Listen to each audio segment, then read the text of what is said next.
Cette victoire n'aurait pas été possible sans Reconquête, je le dis très clairement, sans la formidable mobilisation qu'il y a eu autour de la présidentielle, autour de la campagne extraordinaire d'Éric Zemmour, et que ça a essaimé du monde. C'était les drapeaux de Reconquête qui étaient les plus nombreux sur les rassemblements de Calac, et ça se faisait également avec Reconquête, mais ça n'aurait pas pu, on n'aurait pas pu gagner qu'avec Reconquête, puisqu'il y avait également toutes les autres forces de la résistance patriotique qui étaient présentes et chacun a amené son savoir-faire, ses militants et sa disponibilité.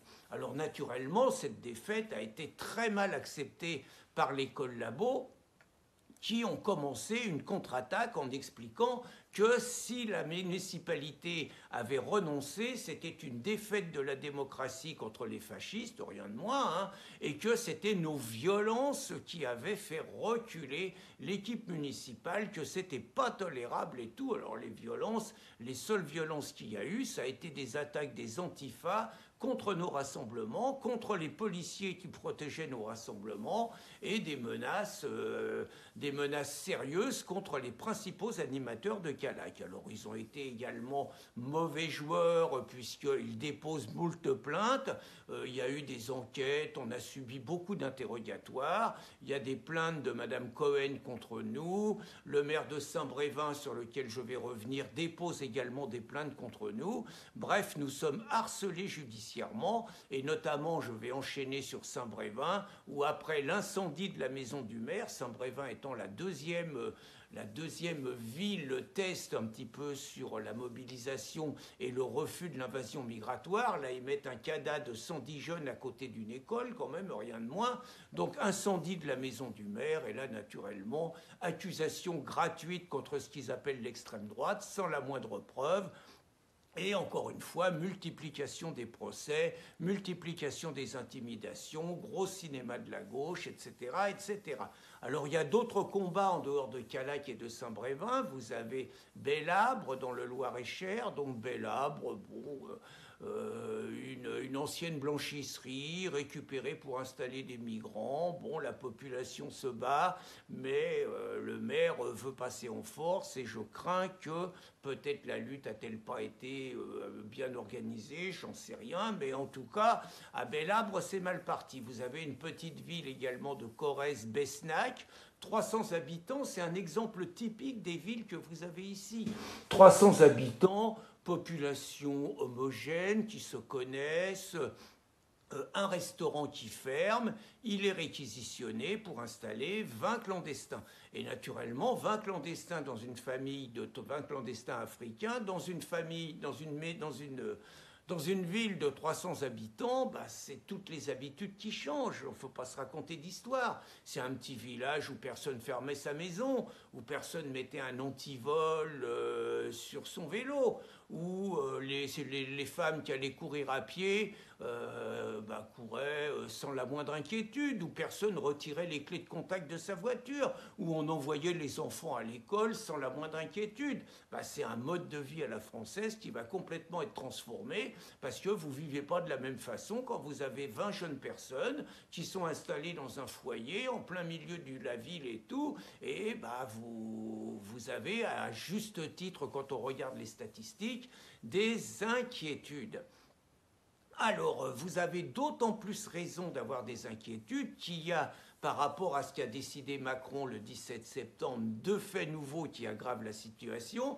Vous avez Lampedusa, où donc on a vu le week-end dernier 11 000 clandestins se pointer en moins de 48 heures, ce qui, entre nous, fait s'interroger sur Giorgia Meloni, dont personne ne peut douter de la sincérité des engagements, mais qui est complètement tenue par Bruxelles au niveau économique et qui, ne voulant pas rompre avec Bruxelles, se retrouve finalement humiliée. À mon avis, c'est une invasion organisée pour humilier les Italiens et leur apprendre à avoir voté pour une candidate sur la base du refus de l'immigration. Donc 11 000 personnes, bah, c'est bien évidemment, ils ne sont pas appelés à rester en Italie. Beaucoup sont francophones et c'est totalement organisé pour que ça se termine en France. Et donc ça se termine en France et ça va se terminer où? Dans nos villages. Et puis vous avez les Jeux Olympiques à Paris où naturellement c'est pareil. Hidalgo a déjà fait virer près de 2000 clandestins qui ont déjà été répartis dans les campagnes. Et là, il va y avoir une grande politique Paris-Ville propre. Il vers même les bouquinistes. Il va y avoir une grande politique qui naturellement va se terminer par l'invasion migratoire de nos campagnes. Alors sur ces événements, vous assistez naturellement à deux France qui sont face à face. Vous avez la gauche collabo, dans son ensemble, et vous avez on va dire, la France patriote résistante que nous incarnons avec d'autres courants politiques. Et là, il est intéressant de regarder l'attitude de la gauche collabo qui a été avec tous les maires, avec tous les préfets, avec tous les immigrationnistes, qui a agressé dans tous les rassemblements, qui est venu perturber les rassemblements, sachant que les gens n'habitent pas les lieux où il va y avoir des clandestins, ce sont des petits bourgeois de la ville qui viennent engueuler les ploucs des campagnes, c'est quand même ça la réalité. Et puis là, sur Lampedusa, vous en avez quelques-uns qui se sont surpassés. Vous avez naturellement l'éternel Mélenchon qui a raconté que les pays d'Europe entière avaient besoin d'immigrés et que lui, quand il arrivera, il va régulariser tous les clandestins. Ben voyons, puis après, il va les faire devenir français. Comme ça va faire des électeurs en plus. Et comme ça fera des électeurs en plus, ça fera des députés en plus pour les insoumis, et comme ça sera sans fin, ils nous feront le coup du devoir d'accueil, et tout ça, ça fera des nouveaux Français, des nouveaux électeurs, des nouveaux assistés qui continueront à voter pour la gauche et à permettre un nouveau prolétariat de la gauche. Et puis vous avez le socialo, là, Olivier Faure, qui a raconté qu'est-ce que c'était que 11 000 migrants à Lampedusa, alors qu'il y avait 200 000 Français en Afrique. Vous voyez les comparaisons, sans parler d'un député insoumis, Antoine Léaumont, qui est également un excellent celui-là, qui lui nous a raconté qu'au rythme de 10 000 par jour, il faudrait 205 ans pour que les Blancs d'Europe ne soient plus majoritaires. Enfin, vous voyez, réellement, volonté du grand remplacement qu'ils appellent la créolisation, volonté de remplacer la France, volonté de tuer la France et volonté de changer le peuple de France. C'est très clair sur la gauche. Et en face, vous avez une droite, notre courant, qui est le fer de lance un petit peu de la résistance patriotique. Alors je vais conclure en disant que votre responsabilité, c'est ce que je vous aurais dit, c'est que vous êtes des militants, vous habitez pour beaucoup d'entre vous dans une zone rurale, dans des petites villes. Il faut commencer à organiser la résistance dans votre petite ville, créer des associations culturelles, vous faites ça comme vous voulez, les amis d'eux et tout, commencez à vous organiser.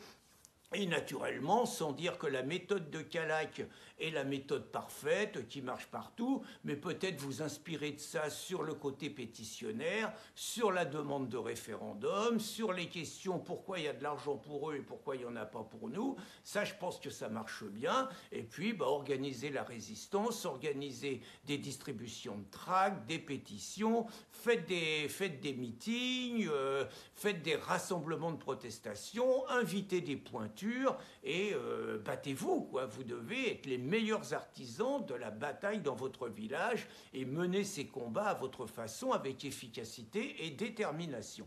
Et je conclurai en disant par rapport aux gens qui pourraient se décourager que les seules batailles perdues d'avance sont celles qui ne se mènent pas, et surtout que la responsabilité de chacun est de se dire que vous aurez des migrants si vous ne vous battez pas, et que peut-être vous échapperez aux migrants si vous vous battez. Je vous raconterai une dernière histoire, ça s'est passé à Arzano, c'était en Bretagne. Vous aviez une gendarmerie qui avait été récupérée, qui avait été réquisitionnée, et il devait y installer une vingtaine de migrants. Les gens se sont battus, les gens étaient contre et tout, et malgré tout, les migrants devaient arriver la semaine suivante. Et moi qui suis athée, je vais vous dire qu'il y a eu une providence divine, il y a eu un court-circuit, ça ne peut être qu'un court-circuit bien sûr, qui a provoqué l'incendie de la gendarmerie, et finalement les habitants d'Arzano n'ont jamais eu de migrants. Comme je vous le dis, les seuls qui n'auront pas de migrants seront ceux qui se battront.